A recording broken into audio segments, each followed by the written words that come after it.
Sorry about that. I had some other errands to run, so I had to. This is like I'm making this video like an hour, making this video like an hour and like 20 minutes later. So sorry about that. I had to take care of some things at the house. That's why I have to shut the camera off. So this will be part three. So all you guys who are wondering what part I'm on, this is part three. Okay, so I told you what part it is on my last video, my part two, and this is now part three. I have 38 minutes left on my phone, so I'll read a good, I don't know, like 5 pages.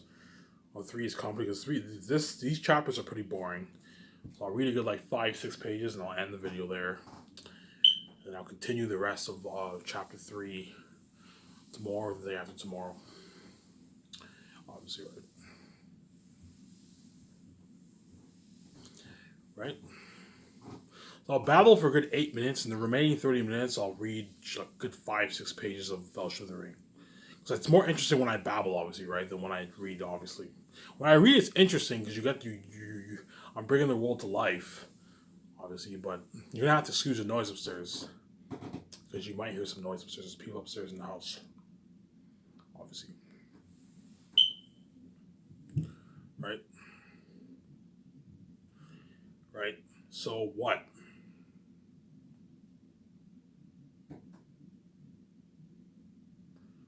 Right. So I ordered my shawarma, so I'm excited. I ordered my shawarma. After I make this video, I'm gonna upload it. I'm gonna go to the store, get some beer, get some smokes. I'm gonna enjoy this show, obviously. That I'm making for this video, obviously. I hope you guys enjoy my self-published nutritional publishing video, by the way, which you obviously did because anything I've written is interesting, obviously. Right? I hope you guys enjoy that video, obviously, right? Right,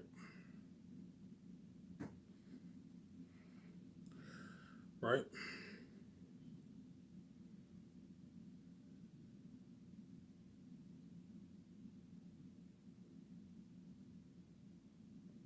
right.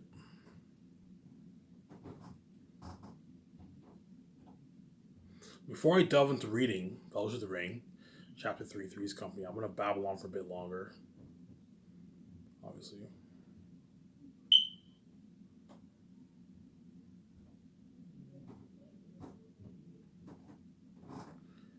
So Sky Source, right? So photographers I want on board, I want the photographers who work for the big magazine companies in Hollywood. I only need to hire 3 photographers. That's enough. 3 photographers is enough to hire my photographers, and I'll hire 2 graphic designers who work for the big five. I'll narrow it down to the big five for the graphic designers and web design. That way, I don't look at much resumes, obviously. And the 7 team, I'll narrow it down to the big five too. So the 7 team, I only want people who work for the big five companies. So if you work for Disney, Warner Bros., Paramount, Universal, Fox, and those guys are available to apply. It was all the people who work for the bigger indie companies.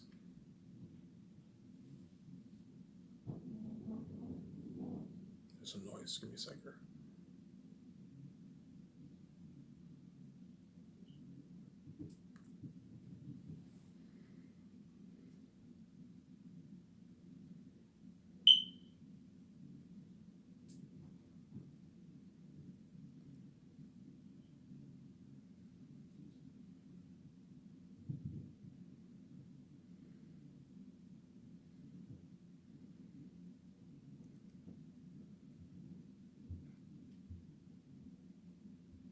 Give me a second. I'm just gonna check to see if there's someone downstairs. But I want there to be any noise.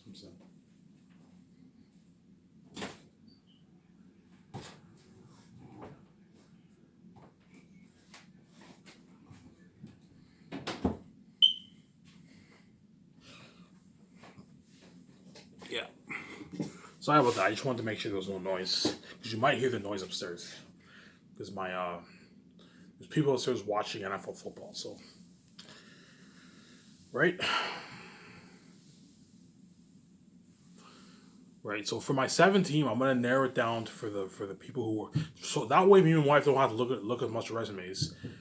The documentary team, I only want documentary people who worked in Hollywood. obviously. So I want the best dog team who worked in Hollywood. The 7 team, I only want seven to qualify for the 17 position. To qualify, obviously, to work for Sky Source, the 17, they have to work with they have had to work for one of the big 5 companies. I'm not gonna narrow it down to television companies and bigger indie companies because it's just gonna be more resumes for me and my wife to look at. So I'll narrow it down to the big 5 with secretaries, legal advisor, accountant, head of production. And you also have the 2 script developers, but there's a good chance John Favreau and Dave Filoni might be hired. If they're not, then I'll hire someone else. Obviously, you have to work for the one of the big 5 companies to qualify for the 17 position for one of this to work to be one of the one of the members of the 17. The doc team has to be a doc team that worked in Hollywood, obviously. Right, so the doc team who did Keeping Up with the Kardashians, whoever filmed that, they're good. They're good for to work for my company, obviously, because I believe Keeping Up with the Kardashians ended. I believe it ended. So the doc team who worked for in Keeping Up with the Kardashians, who did documentaries for Justin Bieber. Justin Bieber had a documentary. Michael Jordan's documentary. All those guys, you can hire those guys to work for Sky Source. They have hired doc team to work for Sky Source, obviously, right? So because I want my company to be top notch. I only want Hollywood people. For most of them, the head chefs obviously are not Hollywood people, obviously, but I want head chefs who were like sous chefs, head chefs who own a restaurant, Canadian obviously, and I want the assistant chefs to be sous chefs. That way you get unheard of food, you get top notch quality food from my Sky Source company. So everyone who works for my company, they're all top notch people. Hence why Sky Source will be a better brand than all these big Hollywood companies. Obviously,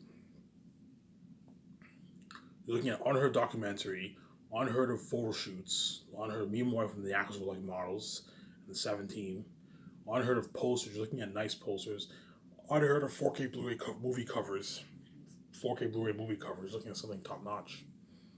It looks amazing. Hence why Sky Source will be the best brand in the entertainment industry. It'll be so top notch that all these Hollywood actors who work for my company, they're all gonna beg me and my wife to resign them.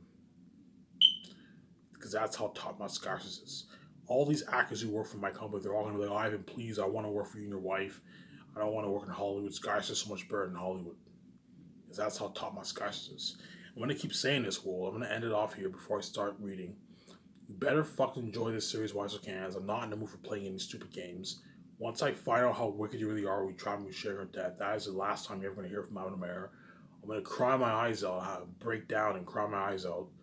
I have no choice, because if I want to save my wife and she wants to see me, I have to die.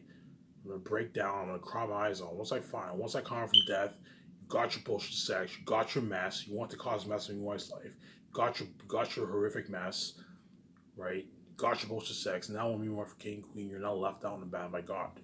So I'm not gonna do like that. Now I'm gonna continue reading. I'm gonna start reading chapter 3, which is 3 is company. So just to quickly reiterate, chapter 2 is pretty much what? It's pretty much okay. So Bilbo leaves the Shire, obviously, and then within those years, Frodo hosts a birthday party for Bilbo. People still think Gandalf made him disappear. They blame Gandalf for his disappearance.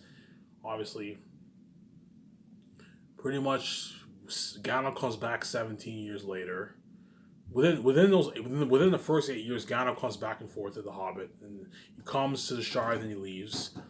Obviously, comes to the Shire, then he leaves, and then Frodo doesn't see him for 9 years, and then Gandalf comes back 9 years later, and he tells Frodo about the ring. Obviously, how it's the one ring to rule them all. Talks about the 7 dwarfs. Talks about the 9 mortal men who had rings and how they got corrupted by the power of the One Ring, which is Sauron's ring. Obviously, you get the history of Smeagol, how he becomes Gollum. He kills his friend. Obviously, he bites his family members. He kicks them. His folks pretty much curse him, and they exile Smeagol. And you get the history of how he becomes Gollum. Obviously, right? You get the history of how Sauron lost the ring.